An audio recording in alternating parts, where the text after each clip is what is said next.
चिपाक के historical cricket ground में RCB ने हराया चेन्नई सुपर किंग्स को अपनी आईपीएल की हिस्ट्री में दूसरी मर्तबा इस ग्राउंड पर। आरसीबी वालों का इस ग्राउंड में कभी नहीं जिसे कहते हैं हिसाब किताब बना अगेंस्ट सीएसके सिवाय दो मौकों के। चलो समझ में आ गई, 50 रन से सीएसके मैच हारा वो भी समझ में आ गया। आरसीबी ने बॉलिंग बहुत अच्छी की वो भी समझ में आ गया। इस भेजे में ना एक बात नहीं घुस रही, पूछो क्या। एम एस धोनी को तुम नहीं, एम एस धोनी नहीं, सॉरी माजरत, my mistake. The M S Dhoni को तुम नाम 9th नंबर के ऊपर बैटिंग करने भेज रहे हो, ये बात मेरे भेजे में घुस नहीं रही।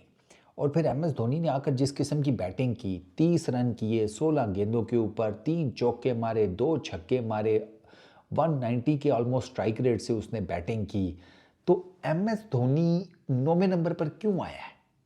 कोई दर्द था उन्हें, कोई दुख तकलीफ थी, कोई नाड़ पे नाड़ चढ़ गई थी, कोई मसाज करवा रहे थे, कोई फ़ोन कॉल आई हुई थी इंपॉर्टेंट नहीं। खैर फ़ोन तो उन्होंने रखा ही नहीं होता, तो एम एस धोनी को फ़ोन किस खान है, ये नहीं मुझे समझ में आया। चेन्नई सुपर किंग्स में highest strike rate M S Dhoni का है। यार एम एस धोनी से ऊपर आपने जडेजा को और अश्विन को भी भेज दिया।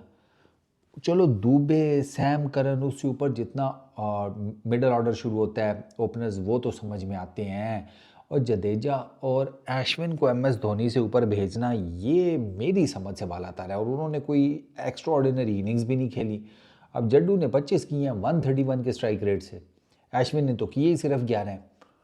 और वो सीएसके के जो फैंस हैं उनके लिए वो जो धोनी ने एंड पर फायर वर्क्स दिखाए हैं वही जिसे कहते हैं भाई, उनका था कि चलो एम एस के हमने फायर वर्क्स तो देख लिए ना, थला के फायर वर्क्स देख लिए, घर जाके सो जाएंगे, कोई नहीं, हार जीत तो नसीब में लिखी रहती है, कभी के दिन बड़े तो कभी की रातें। एम एस धोनी ने अब आप देखें ना, जॉर्ज हेजलवुड को आते साथ ही लिया, प्रीमियम बॉलर आरसीबी का, उसको पहले थोड़ा सा ज़रा ऑफ साइड पर जाकर थोड़ा इम्प्रोवाइज़ किया, ठीक है, ये डीप फाइन लेग के ऊपर चौका निकाला, बड़ा ज़बरदस्त शॉट, अगली गेंद के ऊपर पुल मारा इतना ज़बरदस्त डीप मिड विकेट के ऊपर, वो चौका।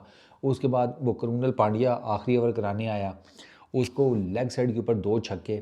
उसने पहला तो गेंद किया ना ये लेग साइड के ऊपर, मतलब जहाँ पे आपका फ्रंट फुट होता है उस जगह के ऊपर फुलर लेंथ गेंद लेग साइड की लाइन, एम एस धोनी ने थोड़ा सा फ्रंट फुट जो है वो साइड पे करके तिरछा उठा दिया लेग साइड के ऊपर, 83 मीटर्स का छक्का।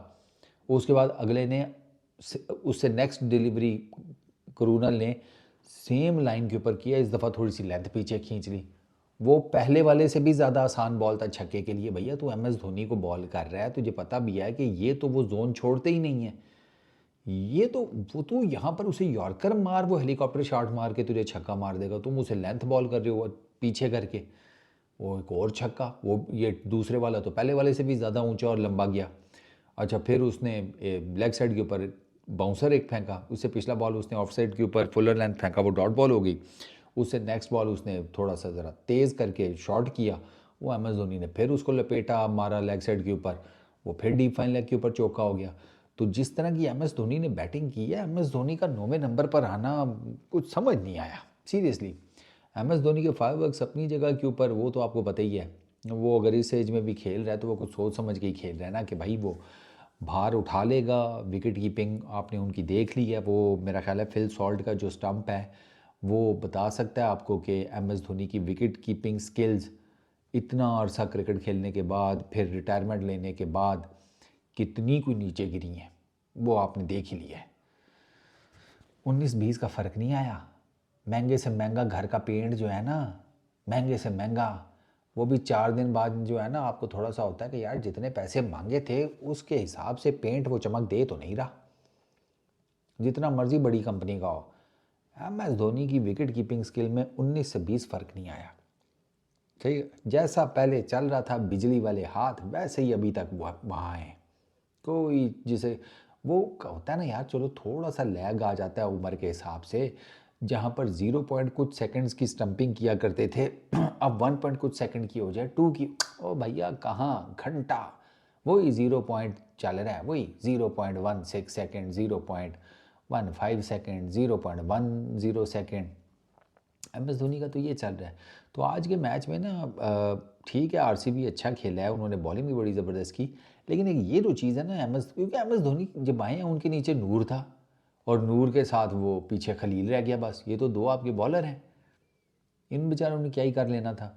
तो एम एस धोनी को ऊपर आना चाहिए था।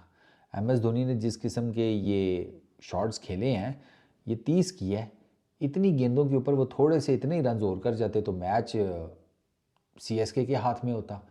तो पुअर मेरा ख्याल है यहाँ पर प्लानिंग हुई है सीएसके के कैप्टन और उनकी मैनेजमेंट से। उन्होंने एम एस धोनी को बहुत लेट भेजा है, बहुत लेट। इतना लेट भेजने का फ़ायदा नहीं हुआ फिर।